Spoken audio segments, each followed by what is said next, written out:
लेकिन दूसरी तरफ प्रधानमंत्री मोदी एक नई लकीर नृत्य खींच रहे हैं। मोदी स्टाइल ऑफ पॉलिटिक्स में वो 24 घंटे की तो पॉलिटिक्स करते ही हैं, कई बार आपके कपड़े बदलने में इतने समय लग जाते हैं।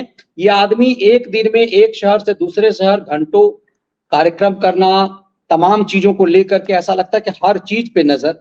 हम 20 साल के प्रधानमंत्री मोदी के उस काल को जिसकी उन्होंने मार्केटिंग की कि गुजरात उन्हें बुलाया गया था कि जब वो गुजरात के मुख्यमंत्री बने थे,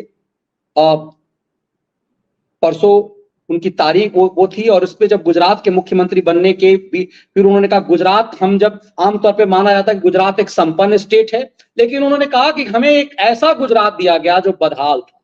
और बड़ी स्टाइल में उन्होंने एक बात कही जो मैं सुन रहा था, मैं ड्राइव करते समय उस दिन, कि उन्होंने कहा कि गुजरात में गोधरा कराया गया और गोधरा के बाद की प्रतिक्रिया हुई।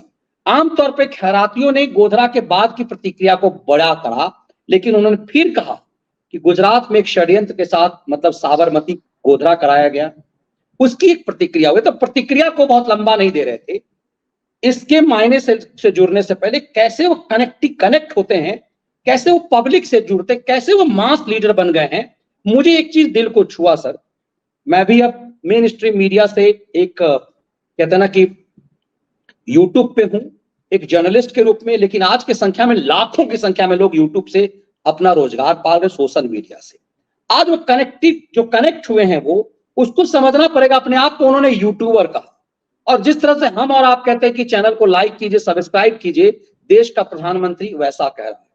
इसके क्या मायने हैं ये समझेंगे जरा सा, उसके बाद हमें बहुत अच्छे से पूरे फैक्ट जो है ना वो चीजें अच्छे से समझ में आ पाएगी। मैं पहले आपको वो चीजें दिखा रहा हूं जरा, प्रधानमंत्री के अपना यूट्यूब चैनल पे उन्होंने जो कहा है। सुगंध हो, जिस प्रोडक्ट में मेरे देश के किसी मजदूर का, किसी कारीगर का पसीना हो, हम वो चीज खरीदेंगे। चलिए, मुझे आप सभी से बात करके बहुत अच्छा लगा। मेरा ये चैनल सब्सक्राइब करें और मेरे हर अपडेट आपको मिले, इसके लिए बेल आइकन जरूर दबाइएगा। आप सभी को मेरी ढेर सारी शुभकामनाएं। हमारी मिट्टी मुझे बेहद खुशी हो रही है। मैं भी आपके जैसा ही हूं, अलग थोड़ा हूं। 15 वर्षों से मैं भी एक यूट्यूब चैनल के जरिए देश और दुनिया के साथ कनेक्टेड रहता हूं। मेरे पास भी बहुत सारे सब्सक्राइबर्स और उनका एक डिसीजन नंबर है। मुझे बताया गया है कि आज यहां करीब 5000 क्रिएटर्स, एस्पायरिंग क्रिएटर्स, एक बहुत बड़ी कम्युनिटी मौजूद है। फ्रेंड्स, मैं वर्षों से ये कह रहे हैं कि मैं वर्षों से यूट्यूब पे हूं, 15 साल कह रहे हैं। उस समय हम लोगों ने सोचा भी नहीं था कि यूट्यूब क्या होता है, आम पत्रकारिता में रहते हुए भी। इसके क्या मायने हैं? मेरे चैनल को लाइक कीजिए, सब्सक्राइब कीजिए, ज्यादा तक शेयर कीजिए, आमतौर पे एक यूट्यूबर कहता है। हम जैसे पत्रकार, हमारे आपके जैसे लोग अब मतलब इसका इसे एक माध्यम बनाए हुए हैं पब्लिक तक पहुंच के। प्रधानमंत्री ने को ये करने की क्या जरूरत थी कि वो कह रहे हैं कि ये मेरा यूट्यूब चैनल है, इसे लाइक कीजिए, सब्सक्राइब कीजिए, इसके माध्यम से मैं आपसे जुड़ता हूं। क्या सिंपल अपने यूट्यूब चैनल चलाने के लिए उन्होंने कहा है, या इसके मायने क्या है? ठीक उसी दिन जिस दिन 20 साल इनका पूरा हुआ है। नहीं मनीष जी, प्रधानमंत्री मोदी इस देश के सबसे नौजवान लीडर, ये मैं कहूंगा, सबसे नौजवान लीडर है। उम्र पर मत जाइए, उनके वृद्धावस्था मत जाइए, जो उनकी आयु है उस पर मत। और वो आज नहीं, वो शुरू से सबसे नौजवान लीडरों में से एक है। उसकी वजह मैं बता दूं कि 2010 में मैं जब फेसबुक मैंने ज्वाइन की, मुझको अच्छे से याद है, मैंने अक्टूबर 2010 में ज्वाइन की थी। तो मैं भी जानता नहीं था, मैं बम्बई में था। तो वहाँ बम्बई में वो फिल्म इंडस्ट्री में कुछ जो थे वो लोग करते थे, तो उनमें से एक महिला थी, उन्होंने मेरा ऐसे ऐसे बनाइए, ऐसे आपका ये फेसबुक बन जाएगा। तो मैं फेसबुक के बारे में तो 2010 में ही जाना। लेकिन जब मैं क्योंकि मेरी रुचि राजनीति की, उसके बाद अन्ना गैंग वाला शुरू हो गया था।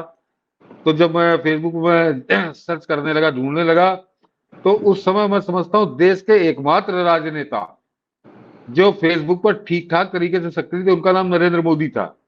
जो उस समय, जबकि फेसबुक की इतनी रीच नहीं थी, बहुत कम थी, लेकिन वो रेगुलर एक्टिव थे उसमें थे, इसी तरह से वो ट्विटर पे रहे। तो वो समय के साथ, और जो नौजवान पीढ़ी के लिए कहा जाता है, इसीलिए मैंने कहा कि सबसे नौजवान राजनेता हैं जो नई से नई चीज को अपनाने को बिल्कुल एकदम आतुर रहते हैं। अगर मैं कहूँ तो गलत नहीं होगा। तो वैसे उन्होंने यूट्यूब के लिए, देखिए यूट्यूब पे तो मैं इनको सब्सक्राइब किया हूँ, यूट्यूब पे था, लेकिन अभी तक अब जिस तरह से प्रधानमंत्री मोदी आए तो निश्चित रूप तौर पर उस इनके यूट्यूब चैनल का कोई चरित्र में बदलाव होगा। अभी तक एक तरह से समाचार चैनल था नरेंद्र मोदी से संबंधित। इनका जो भी कार्यक्रम होता था वो यूट्यूब पे आ जाता था, जो भाषण होता था वो इनके यूट्यूब पर आता था। लेकिन अब देखिए क्या करते हैं, क्योंकि अब जिस तरह से इन्होंने पहल की है तो संभवतः उसमें कोई परिवर्तन करेंगे और अच्छा ही परिवर्तन होगा।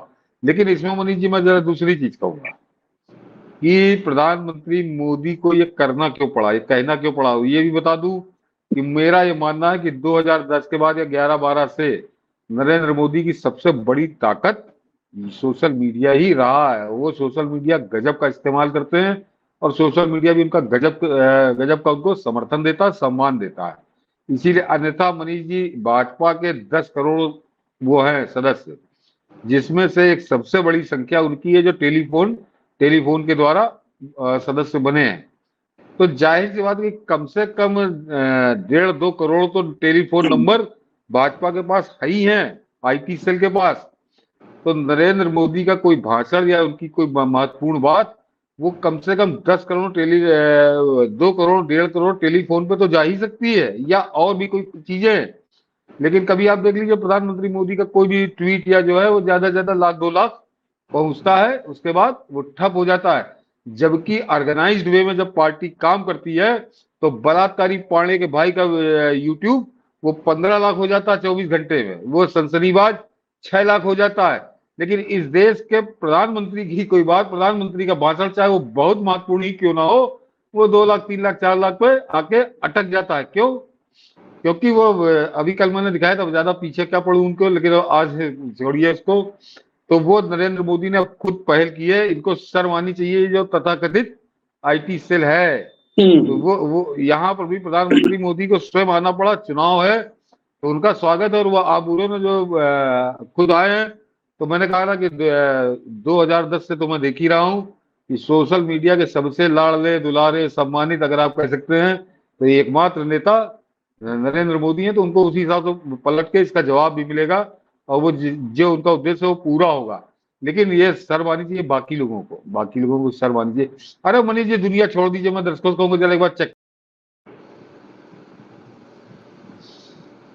आपके शहर के पार्षद से लेके और राष्ट्रीय स्तर तक शायद 2% छोड़ दीजिए, अन्यथा किसी भाजपा नेता के फेसबुक वॉल पे चले जाइए, फेसबुक पे या ट्विटर पे, वो आपको नरेंद्र मोदी का संदेश या नरेंद्र मोदी की सरकार की योजना या उपलब्धियां या सफलता ट्वीट करता हुआ या पोस्ट करता हुआ नहीं मिलेगा। उसकी फेसबुक वॉल भरी होगी, कहीं त्योहार की बधाई, कहीं फलाने नेताजी से आज दर्शनों का सौभाग्य प्राप्त हुआ, कहीं आज फलाने मंदिर में देवता जी का आशीर्वाद प्राप्त हुआ। मैं तरस गया मनीष जी कि मोदी सरकार की उपलब्धियों से संबंधित कहीं कोई पोस्ट किसी भाजपा नेता के में मिल जाए, नहीं मिली। मैंने कहा 2-4% और 2% से ज्यादा मैं नहीं मानता उसमें। तो ये स्थिति है। तो इस देश के प्रधानमंत्री को, जिसकी दुनिया में धूम मची हुई है, जिसकी कूटनीति का डंका पूरी दुनिया में बज रहा है, उस प्रधानमंत्री को आखिर यूट्यूब पर आना पड़ा कहने के लिए। उनको जबरदस्त इसका रिस्पांस मिलेगा, पूरा परिणाम मिलेगा।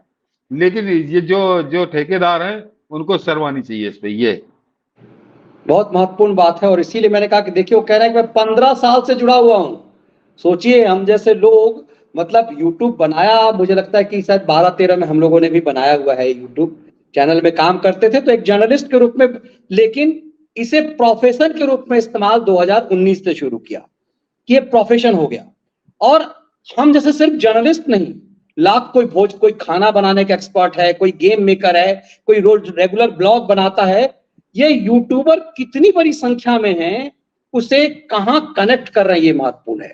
और 15 साल पहले देखिए, ये तो कांग्रेस का जो पूरा प्रियंका वाड्रा, सोनिया गांधी, ये सब तो सोशल मीडिया पर सब 2019 में आए हैं। मैं उस समय कांग्रेस की रिपोर्टिंग करता था तो बड़ी ब्रेकिंग ये चलवाई थी जब मैंने प्रियंका वाड्रा का मैंने ट्वीट देखा था। तो ये सब फाइट करेंगे, इसीलिए ये सब कहीं लड़ाई में नहीं रह पाते। ये जान ही नहीं पाते कि लालू यादव अपने 9 बच्चों के चक्कर में यदि रहेंगे तो मोदी से कैसे फाइट करेंगे। सोनिया गांधी यदि अपने उस बेटे के चक्कर में कि बेटी को भी रोकना है, बेटे को बनाना है, ये पूरा पूरा जो पॉलिटिक्स इस रूप में है। और वो आदमी कैसे सोशल मीडिया, कैसे यूट्यूब की बात सिर्फ यूट्यूब की नहीं की, यूट्यूब से उसने पूरी कनेक्टिविटी अपनी उन सब की जोड़ ली जिसका जो यूट्यूब को या तो रोजगार के रूप में इस्तेमाल करते हैं, इंटरटेनमेंट के रूप में, जो लोग रेगुलर देखते हैं। मान लीजिए ऐसा नहीं कि बहुत सारे लोग जो सिर्फ उसे रोजगार बनाए हुए, बहुत सारे लोग जो रेगुलर व्यूअर्स हैं, ये उन सबको जोड़ा है। तो इसका मतलब है कि करीब करीब पूरे देश की आबादी को उन्होंने जोड़ लिया है। आज तो मोबाइल घर घर में हर व्यक्ति के हाथ में 1 या 2 है, तो समझिए कि कहां चला आया है।